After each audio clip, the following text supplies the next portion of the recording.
Good morning, and welcome to your 5 a.m. cash flow mastery. And my dear friend, the topic for today is how to learn cash flow. What is the right sequence? मतलब क्या हुआ कि हम ना cash flow को ना केवल सीखना चाहते हैं बल्कि अपनी लाइफ में इम्प्लीमेंट करना चाहते हैं। इसको इम्प्लीमेंट करके पर्सनल लाइफ के अंदर तो पैसा ही पैसा, नेटवर्थ की क्रिएशन, फाइनेंशियल फ्रीडम हासिल हो चुकी है। और बिजनेस के अंदर ग्रोथ, सक्सेस और अल्टीमेटली बिजनेस एक वैल्यूएशन के लेवल के ऊपर चला गया है। और बिजनेस अपने आप में एक प्रॉब्लम टू दी सॉल्यूशन है। और वो ना इमोर्टल है, आगे बढ़ता चला जा रहा है, वो लिस्ट हो चुका है, उसका आईपीओ आ चुका है। और आने वाली जनरेशन से जनरेशन तक ये बिजनेस सेल्फ सस्टेन कर रहा है और आगे बढ़ते से बढ़ता चला जा रहा है, जो कि आपका एक बिगेस्ट एसेट बन चुका है। तो कैसे लर्न करें, कैसे लर्न करें, क्या है तरीका, क्या है जगमोहन, बताओ। आज बता दो किस तरीके से, क्या हमें राइट प्रोसेस फॉलो करना चाहिए। क्योंकि ना जब मेरी वन टू वन डिस्कशन हो रही है तो मुझसे बड़ा क्लियरली ये पूछा जा रहा है कि जगमोहन ठीक है, हम तुम्हारी ना 5 AM की कैश फ्लो मास्टरी भी देख रहे हैं, डिफरेंट तुम्हारे हम अटेंड करते हैं सेशंस। लेकिन ना अब मन कर गया है कि तुम ना एकदम बिल्कुल सही सूत्रधार तरीका बता दो जिससे कि अल्टीमेटली हम इस लेवल को अचीव कर सकें। चलो ठीक है, देखो मैं यहाँ पे ये कहना चाहता हूं कि सीक्वेंस इज इम्पोर्टेंट। पहले क्या किया, फिर क्या किया, फिर क्या समझा, और वो क्यों समझा, और उसके बाद नेक्स्ट स्टेप क्या लिया। तो आज के इस सेशन के अंदर उस क्वेश्चन को मुझे स्पेसिफिकली आंसर कर देना है जो कि कैश फ्लो कम्युनिटी में आपने मुझसे पूछा, क्या कि what is the right sequence. Cash flow की ना मास्टरी मास्टरी कर देनी है आपने। तो देखो, सबसे पहला जो मैंने अब पूरा डिजाइन कर लिया है बहुत अच्छे तरीके से, जो अब आपकी कंपनी में हम लेकर चलते हैं। तो सबसे पहला स्टेप है कैश फ्लो मास्टरी 1.0। मतलब क्या हुआ इसका, इसका मतलब ये हुआ कि आप ना एक बार मेरे साथ 3 घंटे लगा के समझ लो, बहुत ही अच्छे और प्यारे तरीके से, ये 1 2 3 4 क्या होता है। यानी कि आपको बहुत शानदार तरीके से पता लग गया है कि ये बिजनेस का बजट क्या है।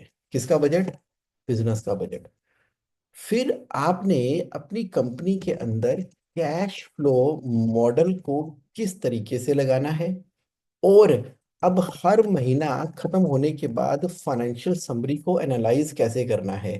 और अल्टीमेटली बिजनेस डैशबोर्ड के द्वारा, बिजनेस डैशबोर्ड के द्वारा 30 सेकंड्स के अंदर किस तरीके से अपने आप नंबर्स को देखते हो। तो कैश फ्लो मास्टरी 1.0 के अंदर इन 4 चीजों के बारे में आपने क्या कर लेना है, लर्न कर लेना है, समझ लेना है, अच्छे तरीके से समझ लेना है। तो उसके लिए आप कह रहे हो कि जगमोहन भाई ये मैंने समझ लिया, फिर क्या करें।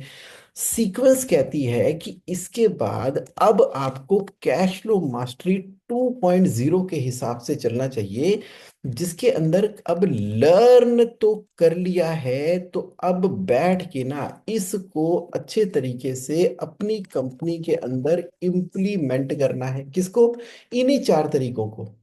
कौन सी 4 तरीकों को, बिजनेस के बजट को। किसका बजट बनेगा, आपका बिजनेस का बजट बना दो। फाइनेंशियल ईयर 2024-25 का बजट बन गया, 25-26 का बजट बन गया। हर महीने की 25 तारीख को अगले महीने का जो बजट बना हुआ है वो अपग्रेड होता है, रिवाइज होता है, फ्लेक्सी होता है।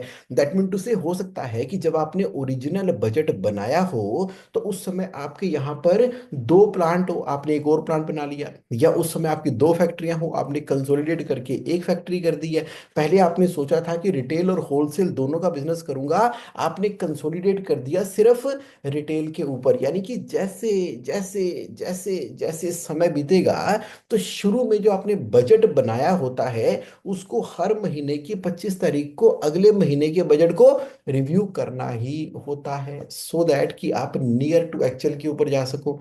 तो ये क्या हो गया, ये आपने जो बजट लर्न किया, अब उस बजट को आपने सच में अपने बिजनेस में बना लेना है। तो कितना समय लगेगा इसके अंदर? इसके अंदर कम से कम 1 महीने का समय लगेगा। क्या क्या बनाने में?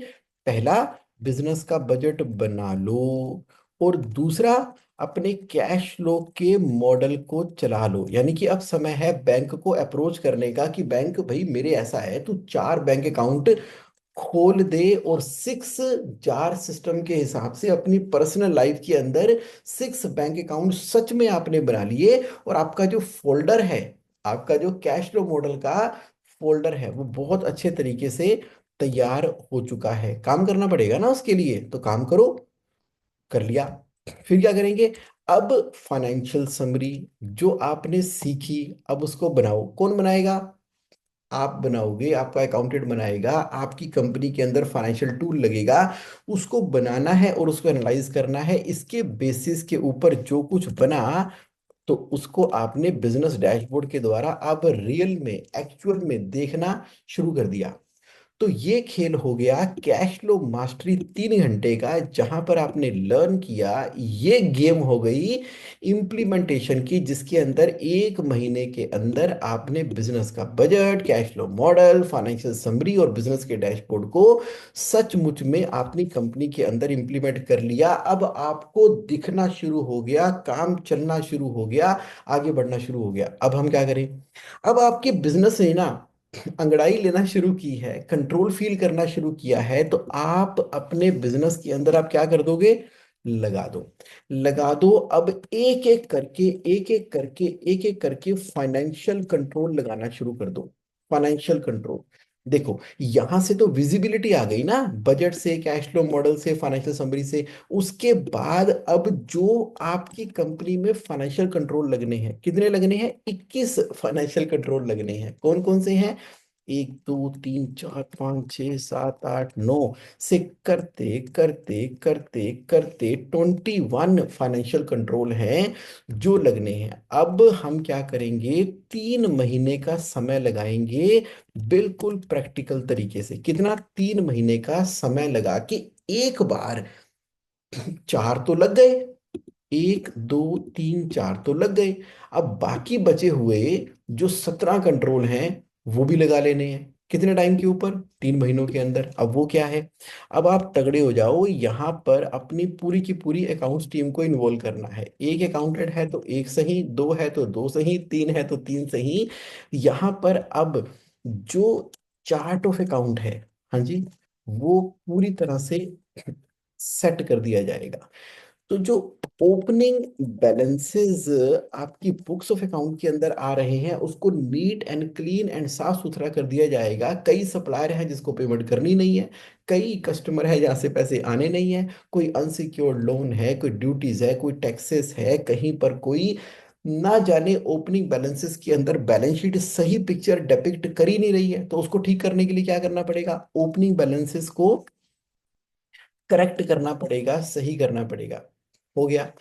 अब कंपनी के अंदर मंथली फाइनेंशियल क्लोजर का सिस्टम लेकर आना पड़ेगा, यानी कि मंथली बैलेंस शीट बनेगी। बैलेंस शीट कब बनेगी? मंथली बेसिस के ऊपर। इसका पूरा का पूरा सिस्टम हमने लगा दिया। अब जो है आपकी कंपनी के अंदर मंथली फाइनेंस रिव्यू होना शुरू हो गया, यानी कि सूरज पूरब से निकलता है तो हर महीने की 10 तारीख के अंदर अंदर आपकी कंपनी के अंदर फाइनेंस रिव्यू मीटिंग होती है, यानी कि एक बोर्ड मीटिंग होती है जिसके अंदर आपके फाइनेंस का रिव्यू किया जाता है। अब आपने देखना शुरू कर दिया कि मेरा अकाउंट्स पेबल सिस्टम कैसे काम कर रहा है, पीओ से लेके पेमेंट तक का सारा का सारा सिस्टम इसके अंदर आपने सेट कर दिया। फिर आपने क्या किया? पैसे लेने भी तो हैं, तो अकाउंट्स रिसीवेबल का जो सिस्टम है, जिसको हम क्या बोलते हैं? Order to cash. ये सेट कर दिया। अब आप कंपनी के अंदर इन्वेंट्री भी मेंटेन करते हैं, तो एक्यूरेट इन्वेंट्री के रिकॉर्ड्स पूरे के पूरे अब बनने शुरू हो गए हैं। अब ये देखने वाली बात है कि आपकी कंपनी में जितनी वर्किंग कैपिटल की रिक्वायरमेंट है, वो सारी की सारी सही तरीके से अब कैलकुलेट होनी शुरू हो गई है। उसके लिए क्या करना पड़ेगा, वर्किंग कैपिटल का टूल भी तो लगाना पड़ेगा। चलो अब आगे बढ़ते हैं। बड़ी ऐसी इंपॉर्टेंट रेशियोज हैं जिसको हमें देखना चाहिए बिजनेस के अंदर, कि क्या हम सही बेंचमार्क के हिसाब से ग्रोथ कर रहे हैं क्या, वो आपने लगा दिया। अब देखा जाए, ये सब कुछ करने की वजह से आपकी नेट वर्थ भी बढ़ रही है क्या, आपकी पर्सनल नेट वर्थ, आप जो है अपने शेयर्स में लगा रहे हो, कि म्यूचुअल फंड में लगा रहे हो, कि एफडी में लगा रहे हो, कि सेविंग के अंदर पैसे रख रहे हो, प्रॉपर्टी एक बन रही है, प्रॉपर्टी दो बन रही है, प्रॉपर्टी तीन बन रही है, ये सारा का सारा नेटवर्थ क्रिएशन का टूल आपकी कंपनी में लगेगा ना, बिल्कुल लगेगा। अब समझने वाली बात यह है कि क्या आप टैक्स प्लानिंग कर पा रहे हो अपनी कंपनी की, अपनी पर्सनल पूरी अच्छे तरीके से। हाँ जी, टैक्स प्लानिंग भी तो जरूरी है, और उसका क्या करें, किसका, आपकी जीएसटी की जो कंप्लायंस है वो पूरी तरह से ऑटोमेशन के अंदर कंपनी में चल रही है। टीडीएस की जो कंप्लायंसेस हैं, क्या वो ऑटोमेशन के हिसाब से चल रही है कि नहीं चल रही, इसका होना भी बहुत ही जरूरी है। अब आपकी कंपनी के अंदर मुझे ये बताओ कि अकाउंट्स एंड फाइनेंस की पूरी हायरार्की सेट करनी है।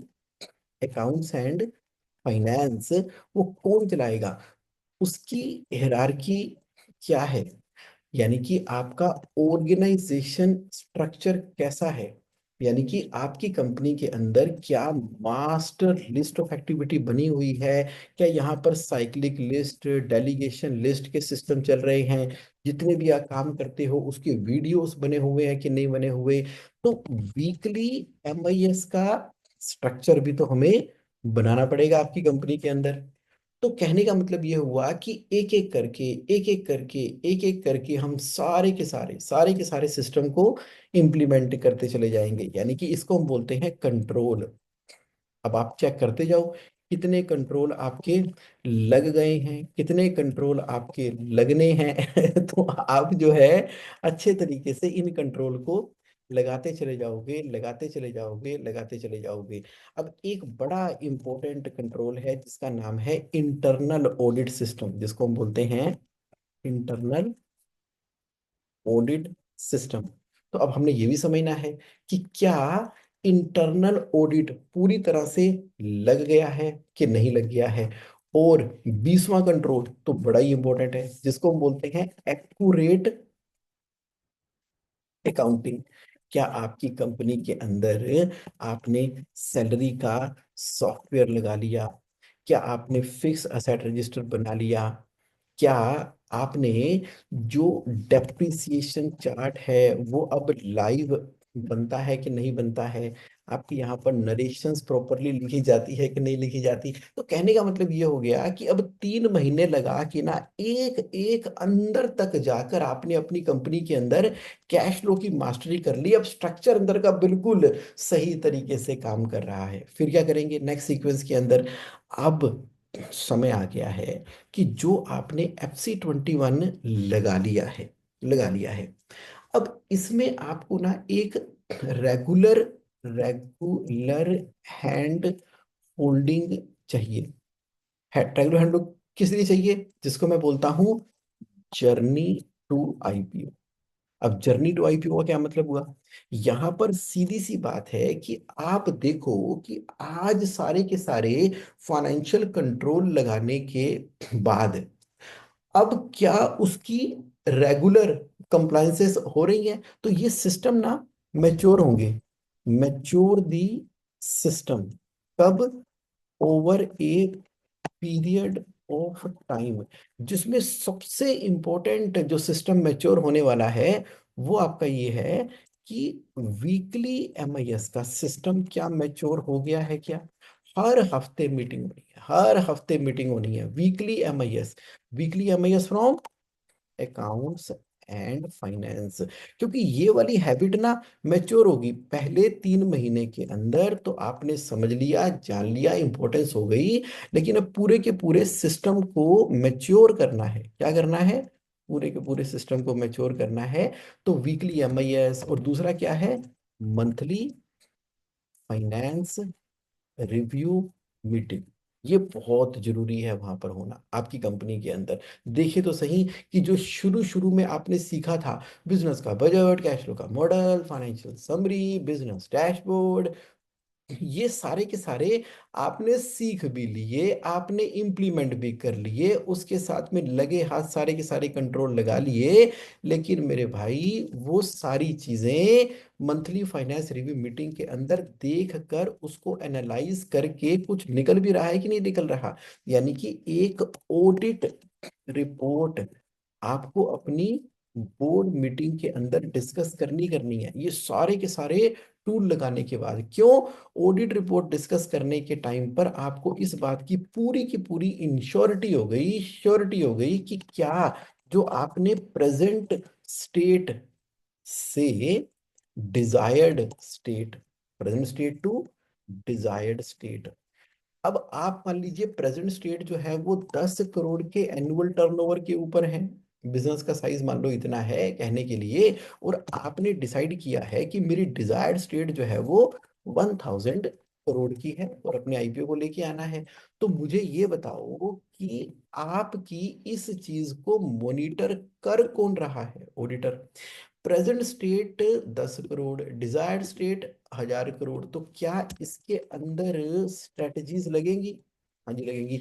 तो स्ट्रेटजी मीटिंग हो कहाँ पर रही है? ये जर्नी टू आईपीओ के अंदर ये स्ट्रेटजीज हो रही हैं। तो जब जर्नी टू आईपीओ की स्ट्रेटजीज हो रही हैं और आप जो है लगातार आगे बढ़ते जा रहे हैं, बढ़ते जा रहे हैं, बढ़ते जा रहे हैं, तो अब समय आ गया है साथ के साथ करवाने का अपनी वैल्यूएशन।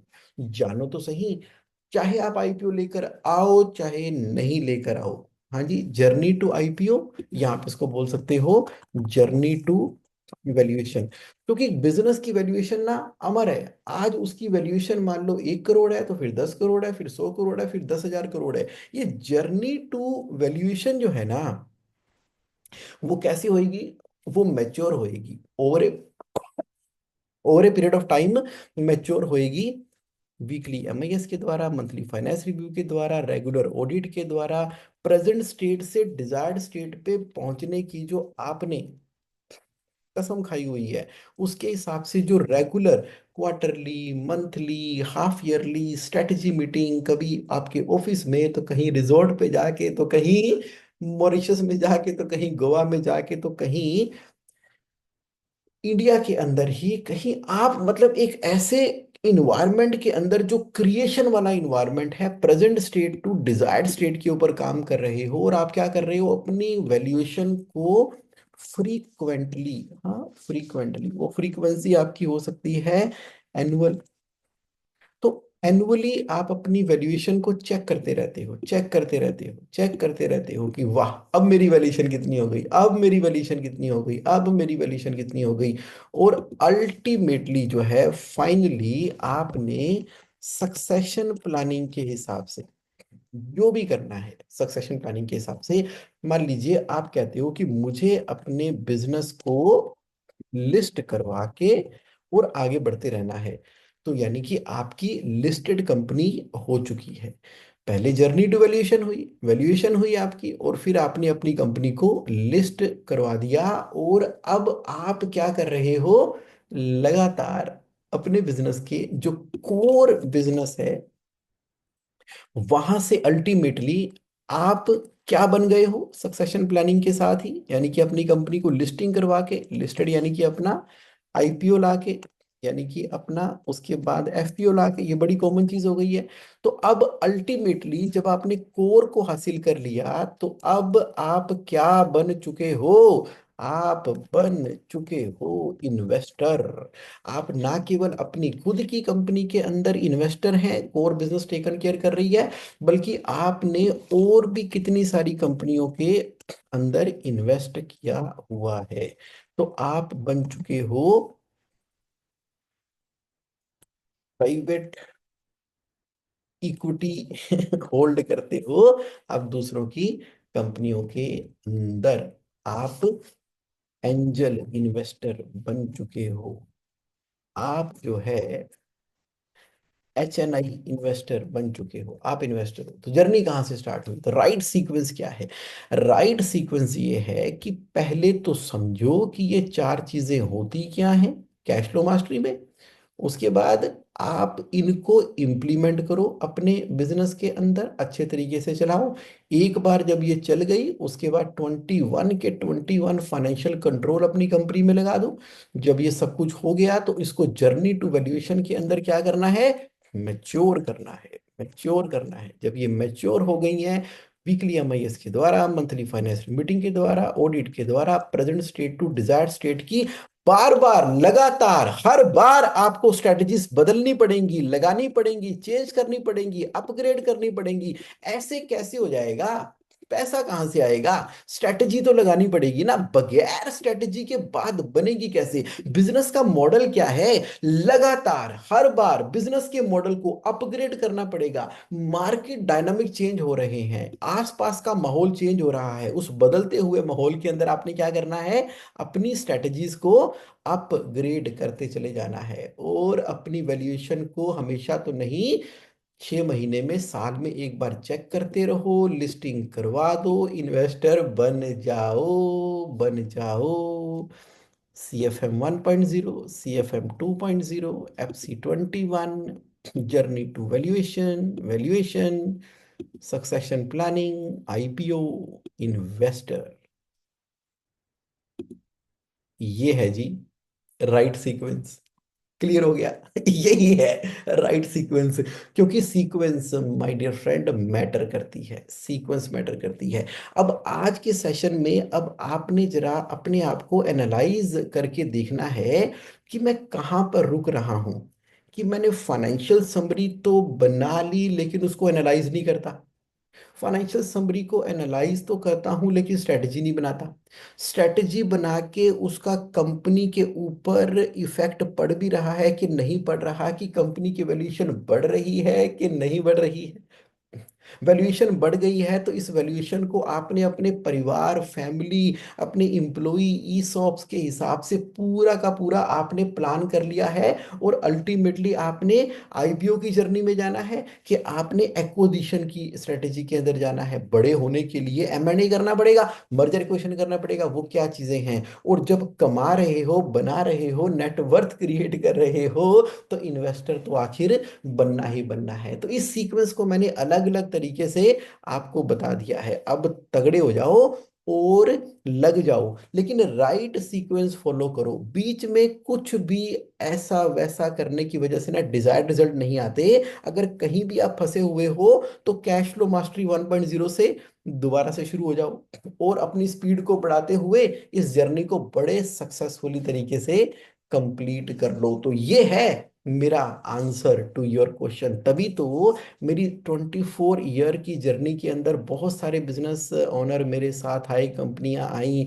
और कुछ कंपनियां लिस्टेड हो चुकी हैं। कई कंपनियां जो अभी स्टार्टअप में थी उसी जमाने में अभी थाउजेंड्स करोड़ से ऊपर का बिजनेस कर रही है, एक्सपैंड कर रही है, डिस्ट्रीब्यूशन, मैन्युफैक्चरिंग, D2C, और ना जाने कैसे कैसे वो अपने स्ट्रेटजीज को लगा के बढ़ती चली जा रही हैं। एक समय जो आपको प्रॉब्लम लगती थी, इम्पॉसिबल लगता था, अब उनको ये चीजें रूटीन लगती हैं कि चलो ठीक है, खेल ही सारा माइंडसेट का है। तो इस जर्नी को तय करते जाओ, करते जाओ, करते जाओ, और आगे बढ़ते चले जाओ। देखो पता ही नहीं लगा कब 25 मिनट का टाइम निकल गया है। तो मुझे बताओ,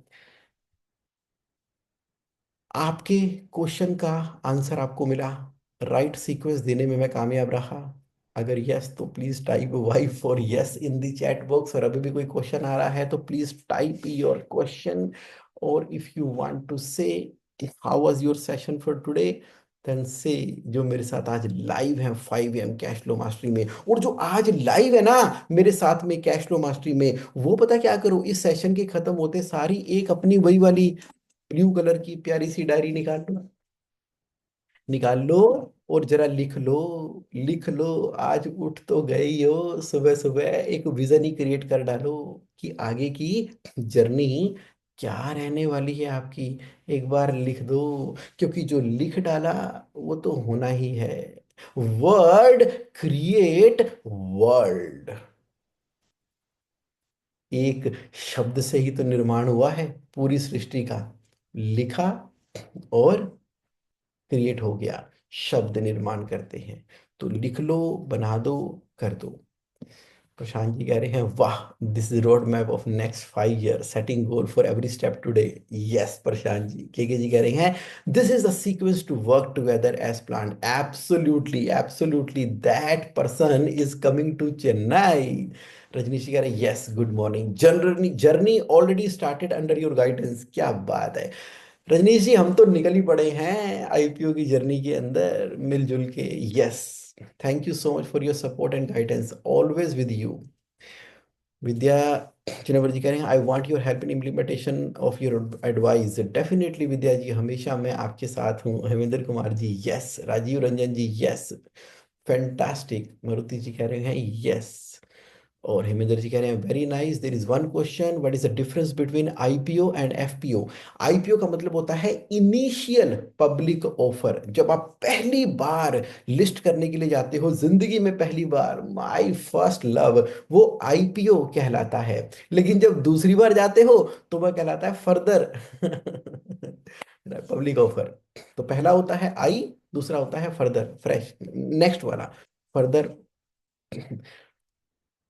पब्लिक ऑफर। आईपीओ एफपीओ, जैसे अडानी से निकाला था ना जब हिंडनबर्ग की रिपोर्ट आई थी, तो उनका आईपीओ नहीं था, एफपीओ था, क्योंकि आईपीओ तो निकाल चुके थे। उसके बाद जब एक और उन्होंने पब्लिक ऑफर निकाला।